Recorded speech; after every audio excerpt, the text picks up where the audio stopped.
Hello everyone. So one of the most crucial aspect of agriculture has something to do with irrigation, which means it is important for us to discuss the process of how do we source out water na ginagamit natin for irrigation purposes because we know na without enough water, it can lead to serious problem in agriculture.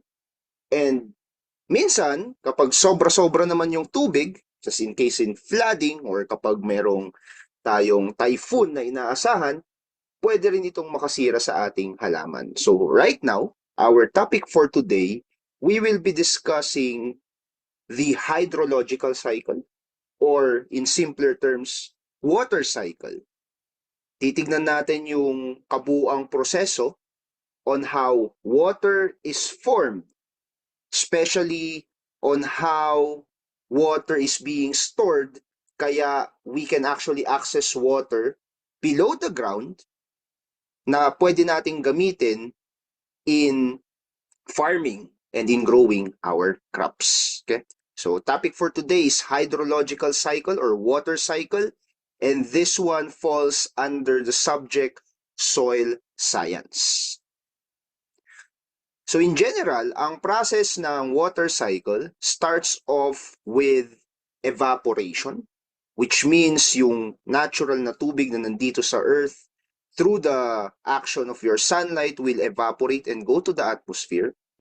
Whereas some of the water naman na nag-evaporate from the leaves of your plants will transpire and also will go up to the atmosphere. And from the atmosphere, magkakaroon ng tinatawag na process na condensation, kung saan yung gas, yung water vapor na umakyat ay magiging liquid ulit, pero na ito ay nasa taas na ng atmosphere. And then comes now your precipitation, which is basically your rain. Tapos yung rain na yon would now go to percolation, which is the collection of water in our land, whether that be in bodies of water like lakes and rivers or in aquifers, and then babalik siya doon sa evaporation and transpiration process. Kaya siya tinawag na cycle because this is how water is accessible to us. Okay? Ano yung start ng process ng tubig na pumupunta sa atmosphere and bumabalik sa earth na ginagamit rin naman natin for agricultural purposes. So let's start off with evaporation. What is evaporation? Simply, evaporation is the process by which yung ating tubig from a liquid state na nandito sa lupa will turn now into a gaseous state. That is evaporation. So ano yung mga tubig na nandito sa ating earth, okay, na nandito sa core or nandito sa surface ng ating earth? We have water from bodies of water like oceans, lakes, and rivers. So yung mga tubig na nandyan, through the action of your sunlight or matinding init, this water now will convert into vapor. So we call that as water vapor. And it will rise into the atmosphere. Okay. Now in soil science, evaporation directly affect yung soil moisture content natin. Okay. Kasi yung ating soil, mayroon din yang water content, right? If we can remember it correctly, may mga pore spaces yung ating soil, and dun sa pore spaces na yon, may tubig and may air. So kapag mainit, yung tubig na nasa lupa could actually cause the moisture in your land to evaporate and go to the atmosphere. So mapapansin natin, for example, sa mga areas na maiinit like yung mga arid and semi-arid regions or kung saan very dry yung kanilang soil, evaporation occurs in a faster rate. Okay? Ngayon, sa mga areas na to, of course, hindi conducive na magtanim ka ng mga halaman na nangangailangan ng mas maraming tubig. So, kailangan mo mostly magtanim doon ng halaman na minimal water lang yung kailangan. Or, if you want to conserve moisture, for example, sa lupa mo, you can apply some technologies like mulching, kung saan i-cover mo yung lupa mo, and yung pag-cover ng lupa na yon will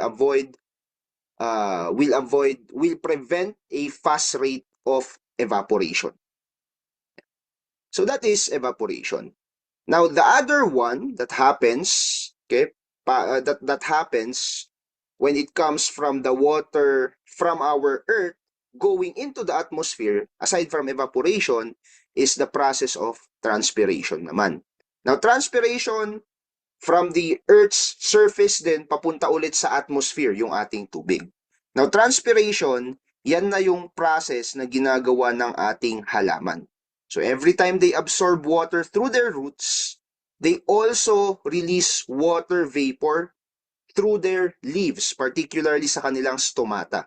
So yung halaman mo nag-absorb ng tubig sa lupa, okay? So hindi nag-evaporate yung tubig sa lupa sa transpiration, na ina-absorb ng halaman and then tinatranspire nila sa kanilang dahon paakyat sa atmosphere. Transpiration is also vital in agriculture kasi it helps maintain plant moisture balance and drives up nutrient uptake from the soil. So kaya kailangan na yung ating soil moisture levels, they should be managed carefully to ensure na yung ating halaman, it has adequate water for transpiration. Kasi kung kulang yung tubig na nakukuha ng halaman natin sa lupa, and natural yung process ng transpiration sa halaman, and kung kulang yung tubig na nasa lupa, then mauubusan ngayon siya ng tubig kasi nagtatranspire yung ating halaman.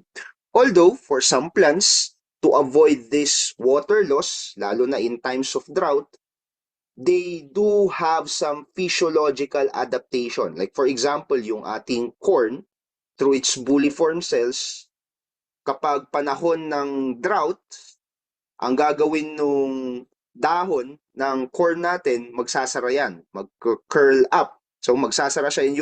Yung process ng pagsara ng kanyang dahon is actually adaptation para mag-conserve siya ng moisture. Okay? Para yung moisture ay hindi mag-transpire sa kanyang dahon, kaya nag-curl up yung kanyang dahon. So that is transpiration. Again, transpiration from the Earth's surface going to the atmosphere. So yan yung two process, evaporation and transpiration ng tubig from the Earth's surface going now to the atmosphere. Tignan naman na natin yung tubig na nasa atmosphere. Okay? Specifically, when the water vapor, so remember water in the Earth's surface, nagiging water vapor, so nagiging gas siya. And then this gas now will turn into liquid form. But this time around, na yung liquid form na yon will be in the form of clouds in the atmosphere. So yan na yung tinatawag nating precursor or prerequisite, kumbaga, ng ulan. Okay? So, yung water vapor from the Earth's surface, it will, yung water from the Earth's surface, through evaporation and transpiration, will go into the atmosphere as a gas. Tapos kapag nasa atmosphere na siya, magiging liquid ulit siya. And that is now forming your clouds. Kaya bago umulan, mapapansin natin, kumukulimlim, dumadami, kumakapal yung clouds. It's because of condensation. And when that water becomes heavy, right? When that water in the clouds becomes heavy, then comes now the next step of precipitation. So precipitation, yan yung technical term natin sa ulan.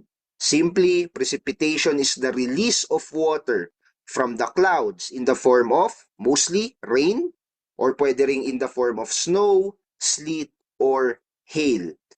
Ang precipitation, ang primary source natin ng fresh water or ng water for soils, and it is also it is the process that replenishes the moisture levels that we have here on the Earth's surface. Now, of course, kailangan din ng halaman for growth. Precipitation influences soil water retention and drainage capacity. For example, yung ating mga soils with high organic matter and very fine particles like clay yung ating soil, no? They retain water better than sandy soils. Yung mga sandy soils natin, they can drain really, really quickly. Ano pang effect ng precipitation sa ating agriculture? Excessive precipitation, for example, can lead to flooding or waterlogging kung saan yung ating soil becomes so saturated. So, lunod yung ating soil. Kapag yung soil mo ay lunod, nire-reduce niya yung oxygen na available sa halaman. At kung yung halaman mo ay hindi adaptive to waterlog situations, aba, sigurado masisira yan. At the same time, kung ang precipitation mo naman ay kulang or insufficient, then it can lead to drought. And yung drought na yon will stress your crops. And yung stress na yon will now cause your yield to be lower. So yan naman yung effect ng precipitation, whether that be on the extreme end side of too much precipitation or the extreme other side of not sufficient precipitation. I would also like to point out that when it comes to precipitation, napaka-importante rin to consider yung tinatawag nating runoff, okay, or erosion. Now, what is runoff? Runoff occurs kapag sobra-sobra yung tubig, okay, na galing sa precipitation natin. Okay? And yung sobrang tubig na yon will flow over the land surface. So for example here, yung sobrang tubig na yon will run over the soil surface rather than being absorbed ng ating soil. And ano yung cause niyan kapag yung ating water will run over the soil's surface? Ang cause niyan, erosion. Okay? Or, kung extreme yung pag-uusapan natin, or yung ating common term, let's say, ang cause niyan, landslide. And landslide is dangerous to human life and it is also dangerous in agriculture. Kasi kapag may soil erosion ka because of too much precipitation, instead na i-absorb ng lupa, okay, na para sana pumunta sa ating mga aquifers, ang ginagawa lang ng lupa is yung ginagawa lang ng rain is ine-erode niya yung lupa, then ibig sabihin nun, wina-wash out din niya yung mga nutrients na nasa lupa mo and therefore magkukulang ngayon yung nutrients na para sa iyong halaman. At the same time, if you are, let's say, yan yung above ground area, tapos dito ka nagtanim sa baba, tapos nagkaroon ng runoff, di possible na matabunan din yung iyong halaman and that is also not good in agriculture. So that is a discussion on precipitation. Now, once that your